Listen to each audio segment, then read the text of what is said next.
right now I feel the most optimistic about their actually being able to get a deal, and mostly because the politics for this align. If early in the year it wasn't certain, but now with so many provisions expiring after Christmas, including unemployment insurance, the eviction moratorium, and the small business help, those things expiring really puts the pressure. And I believe, as you've heard from Senator McConnell and Senator Schumer and Pelosi, that they're going to get a deal done. So I mean, I want to say this is deja vu all over again, a little hat tip to Yogi Berra out there. But we've heard these headlines before. There is a real sense of urgency right now because there's a government shutdown that's set to take hold. And now there are lawmakers who are tying government shutdown avoidance to COVID relief. Does that mean that a deal definitely gets done today? Well, I don't think it means it definitely gets done today. I think you have time, even if the government shuts down today, technically, you have the weekend. And where that really doesn't impact is when you get to Monday and Tuesday, might have a bigger impact. But even with that right now, since we're in the holiday season, you won't really see the impact. So really, they have until Christmas to get this done.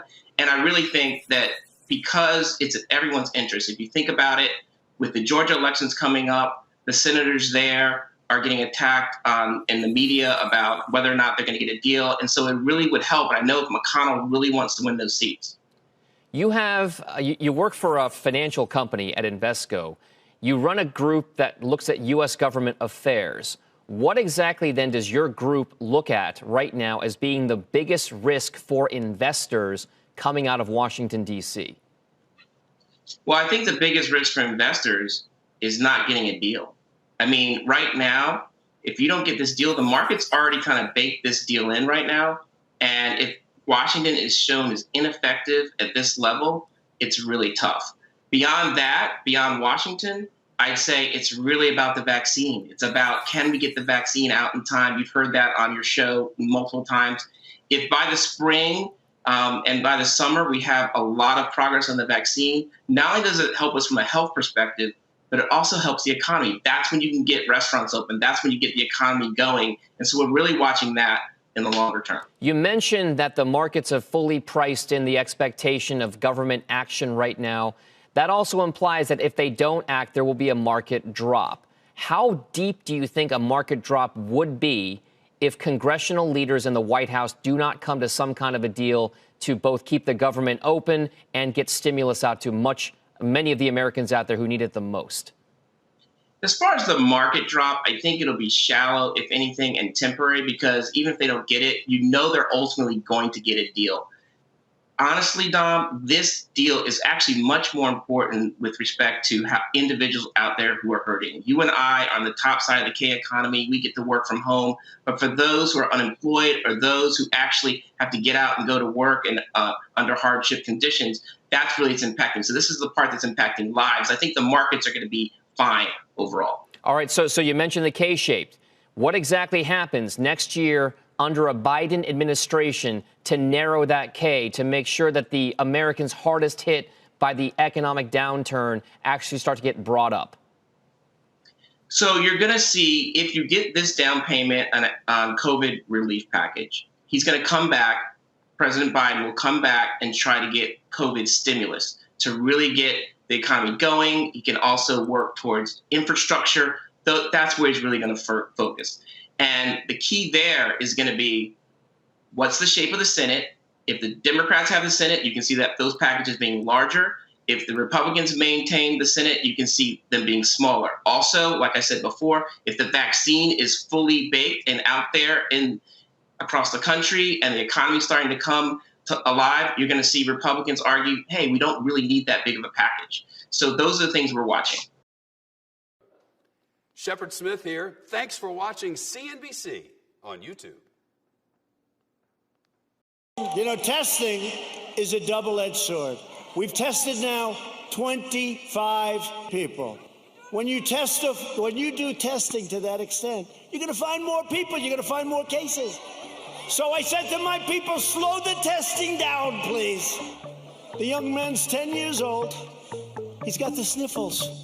He'll recover in about 15 minutes. That's the case. The sniffles. He's got the sniffles. The sniffles.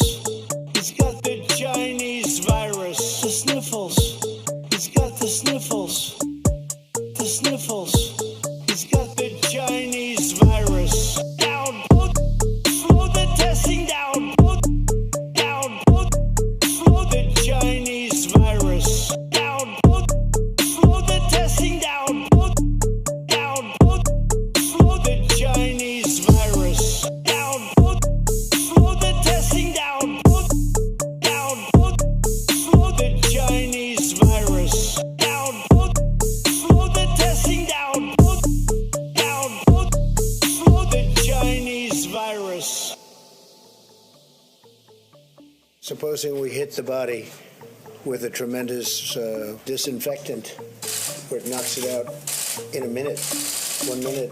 And is there a way we can do something like that? Disinfectant injection. Hit the body. Disinfectant injection. Inside body. Disinfectant injection. Hit the body. Disinfectant injection. Inside body. Don't you understand, you bitch? Dumb bitch. Dumb son of a bitch. Bitch. Dumb bitch. Dumb son of a bitch. Bitch. Dumb bitch. Dumb son of a bitch. Bitch. Dumb bitch. Dumb son of a bitch. I'm taking it. Hydroxychloroquine. Right now, yeah. A couple of weeks ago, I started taking it because I think it's good. I've heard a lot of good stories. And all I can tell you is, so far, I seem to be okay. What do you have to lose? Okay, what do you have to lose? I take it. Hydroxy. I take it. Hydroxy. There are those that say, you can test too much. You do know that. Who says that? Oh, just read the manuals, read the books. Manuals? Read the What books. manuals? Read the books.